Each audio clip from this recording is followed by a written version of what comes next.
CJP చేపట్టిన చెలో parliament ఆందోళన సందర్భంగా నిరసనకారులు హింసాత్మకంగా ప్రవర్తించారని ఢిల్లీ పోలీసులు ఆరోపించారు. పలుమార్లు హెచ్చరించినప్పటికీ ఆందోళనకారులు నిషేధాజ్ఞలను ఉల్లంఘించి బారికేడ్లను బద్దలు కొట్టి పార్లమెంటు వైపు దూసుకెళ్లేందుకు ప్రయత్నించారని తెలిపారు.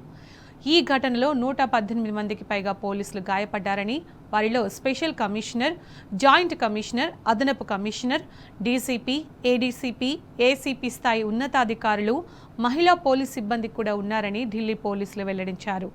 నిరసనకారులు రాళ్లు, ఇతర వస్తువులతో పోలీసులపై దాడి చేశారని, దీనివల్ల భారీ ఉద్రిక్తత నెలకొందని పోలీసులు పేర్కొన్నారు. ఘటనలో 15 నుంచి 20 ప్రభుత్వ వాహనాలు, ఇతర ప్రభుత్వ ఆస్తులు ధ్వంసమయ్యాయని పోలీసులు తెలిపారు. ఈ ఘటనపై అల్లర్లు, ప్రభుత్వ ఉద్యోగులపై దాడి, ప్రభుత్వ ఆస్తుల ధ్వంసం, ఇతర నేరాలకు సంబంధించిన భారతీయ న్యాయ సంహిత నిబంధనల కింద ఎఫ్ఐఆర్ నమోదు చేస్తున్నట్లు ఢిల్లీ పోలీసులు ప్రకటించారు. ఘటన అనంతరం సుమారు 70 మంది నిరసనకారులను అదుపులోకి తీసుకున్నట్టు తెలిపారు పోలీసులు. ఇదే సమయంలో సీజేపీ మాత్రం పోలీసులు లాఠీచార్జ్, టియర్ గ్యాస్ ప్రయోగించి శాంతియుత నిరసనపై అధిక బల ప్రయోగం చేశారని ఆరోపించింది.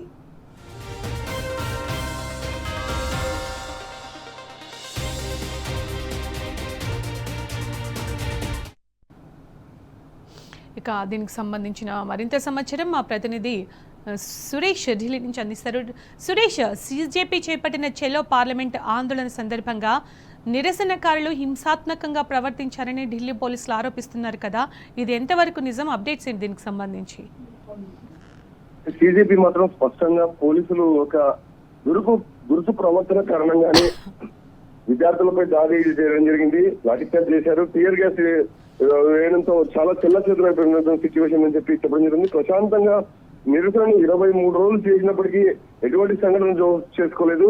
చెలో పార్లమెంట్ నిన్న మాన్సూన్ సెషన్ తొలి రోజు సోమవారం రోజు చేస్తున్న సందర్భంలోనే ఈ సంఘటన జరగడానికి పోలీసులు చేసినటువంటి చర్యలే కారణం అని చెప్పి సీజేపీ చెప్పడం జరుగుతుంది. ఇటు ప్రస్తుతం అయితే సీజేపీ ధర్మేంద్ర ప్రధాన్ రాజీనామా చేసే వరకు ఆందోళన కొనసాగిస్తామని చెప్పి నిన్న టెంట్ పరిసర ప్రాంతాలు జంతర్ మంతర్లు తీసేసినప్పటికీ కూడా రాత్రి అంతా ఆందోళన కొనసాగించారు.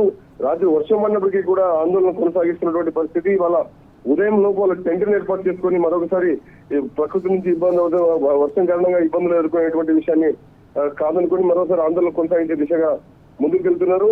ఖచ్చితంగా తమ 3 డిమాండ్లను జేపీ నడ్డా ఇచ్చినటువంటి 3 డిమాండ్లను నెరవేర్చాలని చెప్పి డిమాండ్ చేస్తున్నారు. ఇప్పటికీ కూడా తామంతా శాంతియుతంగా ప్రశాంత వాతావరణంలో ఆందోళన చేసేందుకు సిద్ధం అవుతున్నామని చెప్పి ప్రతిపక్షాలు దీనికి మద్దతు ఇస్తున్నప్పటికీ కూడా కేంద్ర ప్రభుత్వం ఒక స్పష్టమైనటువంటి నిర్ణయం, నీట్ పేపర్ లీక్ విషయం పైన, ఇటు ధర్మేంద్ర ప్రధాన్ రాజీనామా పైన జేపీ నడ్డాతో చర్చలు జరిగేందుకు కూడా ఒక నిర్ణయం ప్రకటించలేకపోయారు.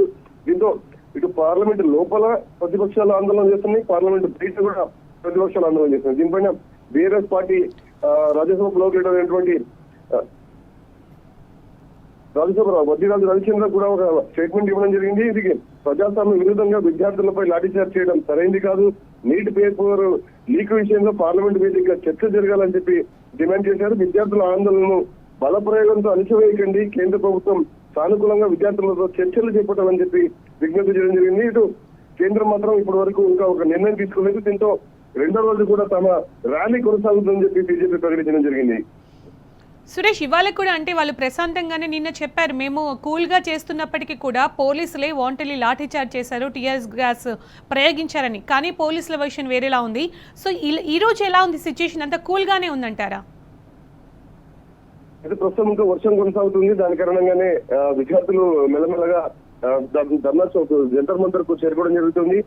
ప్రస్తుతం మరొకసారి టెంట్ ను తీసేసిన ప్లేస్ లోనే సీజేపీ టెంట్ ను మరొకసారి ఏర్పాటు చేయడం జరిగింది. అక్కడ ఆందోళన కొనసాగిస్తామని చెప్పి స్పష్టం చేశారు. ఇటు వాంగ్చుక్ కూడా 24వ రోజు తన నిరాహార దీక్షను కొనసాగించే దిశగా ముందుకెళ్లారు. దాదాపుగా 21 రోజుల పాటు నిరాహార దీక్ష ఆయన కొనసాగించడం జరిగింది. ప్రస్తుతం జంతర్ మంతర్ దగ్గర విద్యార్థులు మరొకసారి వేలాదిగా చేరుకుంటున్నారు. ధర్నాను కొనసాగించేందుకు వాళ్ళు ముందుకెళ్లడం జరుగుతుంది. జేపీ నడ్డాతో జరిగినటువంటి చర్చల్లో స్పష్టమైనటువంటి నిర్ణయం కేంద్ర ప్రభుత్వం నుంచి హామీ రాకపోవడం కారణంగా తమ డిమాండ్లు నెరవేరే వరకు కూడా ఆందోళన కొనసాగిస్తామని చెప్పడం జరుగుతుంది. ఇటు అమిత్ షా, ధర్మేంద్ర ప్రధాన్ ఇద్దరు కూడా సమావేశానికి ఈ సంఘటనకు సంబంధించి చర్చలు జరిగినప్పటికీ కూడా ఒక స్పష్టమైనటువంటి నిర్ణయంగా తీసుకోలేకపోయారు. పార్లమెంట్ వేదికగా స్టేట్మెంట్ ఇస్తారా, లేదంటే విద్యార్థులతో సీజేపీ జరిగినటువంటి చర్చలకు సంబంధించి కంక్లూజన్ లో ఒక రిటర్న్ స్టేట్మెంట్ ఏమైనా ఇవ్వబోతున్నారో దానిపైన చూడాల్సి ఉంది. ఇప్పటికైతే మాత్రం ఇంకా కేంద్ర ప్రభుత్వం నుంచి అటు అధికారులు కానీ కేంద్ర మంత్రులు కానీ మరోవైపు కేంద్ర ప్రభుత్వం ఇటు పోలీసుల డిపార్ట్మెంట్ కానీ సామరస్యంగా చేసే విషయం పైన ఎటువంటి నిర్ణయాన్ని వాళ్ళు వెల్లడించలేకపోయారు. ప్రస్తుతం అయితే ఇంకా ఉద్రిక్త పరిస్థితులు ఉన్నాయి. ఒకవైపు విద్యార్థి సంఘాలు సిజేపీతో పాటు కలిసి ధర్నా చేస్తుంటే మరోవైపు రైతు సంఘాలు కూడా ఇవాళ కిసాన్ గారి నుంచి ఈ ఇండియా యుఎస్ ట్రేడ్ డీల్ కు వ్యతిరేకంగా వాళ్ళు ఆందోళన చేసినటువంటి సిచ్యువేషన్ తో ఇండియా గేట్ పరిసర ప్రాంతాలు పార్లమెంట్ పరిసర ప్రాంతాల్లో ట్రాఫిక్ ఆంక్షలు విధించారు. డ్రోన్లతో ఇటు సీసీ కెమెరాలతో పూర్తి స్థాయిలో రక్షణ చర్యలు చేపట్టడం జరిగింది. Right Suresh, thank you.